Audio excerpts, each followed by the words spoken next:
হ্যাঁ, ছাদ থেকে পড়ে অভিনব পৌঁছে যায় শহরের সবচেয়ে সুন্দর ও ধনী মেয়ে আনান্যার বেডে, যে ওই সময় শান্তিতে ঘুমোয়েছিল।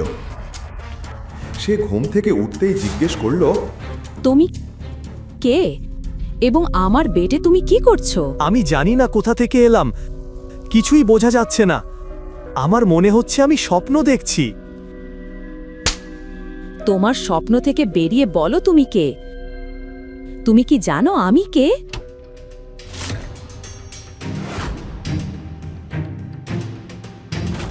ও ঈশ্বর, এসব কি দিদি?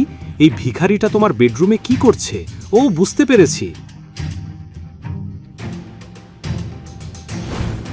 সানি, তুমি এখানে কি করছো? না না, প্রশ্নটা আমার করা উচিত দিদি।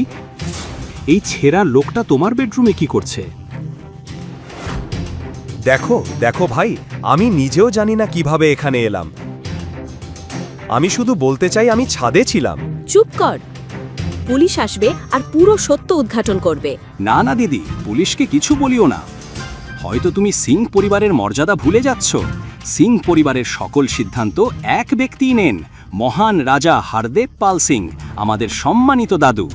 দাদুর নামে শুনে অনন্যার কপালে ঘাম জমতে শুরু হয়ে গেল।